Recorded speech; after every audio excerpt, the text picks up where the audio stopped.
النبي الكريم قال أذيبوا طعامكم بذكر الله ولا تناموا عليه فتقسو قلوبكم. هذا الحديث فيه إعجاز. الإنسان إذا أكل ونام القلب ينزل نبضه من 80 ل 55، فإذا ضعف النبض يمشي الدم بطيئا في الجسم، فإذا مشى بطيئا ترسبت بعض المواد الدهنية في الجدران، فإذا ترسبت تصلب الشريان. الشريان في الأساس مرن، الشريان قلب آخر، فلما القلب ينبض الشريان مرن بيتجاوب معه بيتوسع، ولأنه مرن ينقبض، يتوسع وينقبض، صار قلب ثاني. لهذا يعني الأطباء لا ينصحون الأكل بالليل أبدا، يعني خصوصا الدسم. لذلك ضع يدك هنا بتحس في نبض. صحيح. الشريان مرن يتوسع وينقبض، إذا توسع وانقبض صار قلبا آخر. فجميع الأوعية هي قلوب، فما دام الشريان مرن فالقلب مرتاح. فإذا تصلب الشريان من ترسب المواد الدهنية عليه تعب القلب. قال ولا تناموا عليه فتقسو قلوبكم. أنا أنصح الإخوة المشاهدين الوجبة الرئيسية الأولى طعام الصباح وليس بالليل، لأنه بعده في 8 ساعات عمل.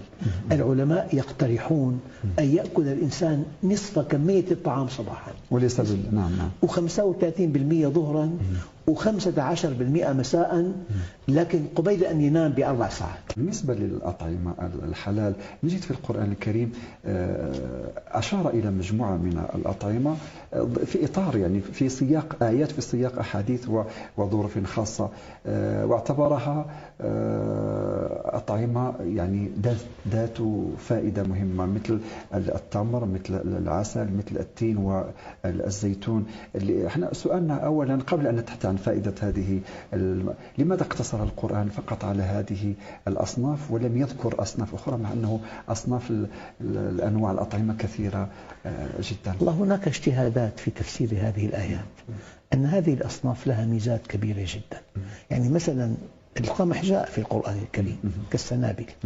معلوماتي الدقيقة أن هذه القمحة لها وزن، لها غلاف خارجي، قشرة خارجية، ولها رشين، ولها قشرة داخلية.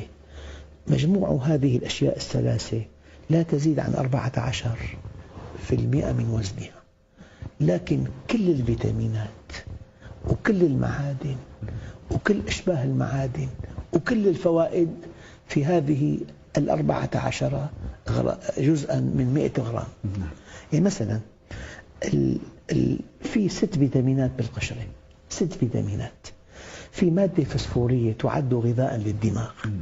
في الحديد يهب الدم قوة وقوة وسلامة. في الكالسيوم يبني العظام. السيليكون من أجل الشعر. اليود للغدة الدرقية. البوتاسيوم والصوديوم والمغنيسيوم. كل هذه المعادن وهذه الفيتامينات كلها في القشرة. نطعمها للدواب نحن. نأكل النشاء وهو غراء جيد للمعدة.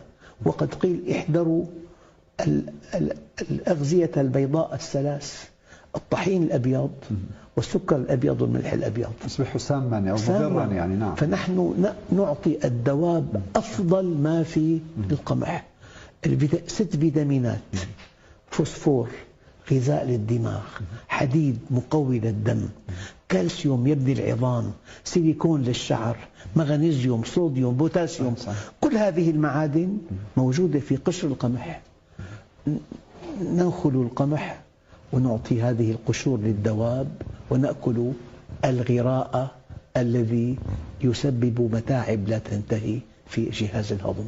مع أن هذا القشر لا يمكن أن يكون معه إمساك، والإمساك يسبب 50 مرض بالإنسان، وهو يعني مرض مشهور يعني. نعم. كثيرا. لا يمكن أن يكون إمساك مع تناول القمح بقشره.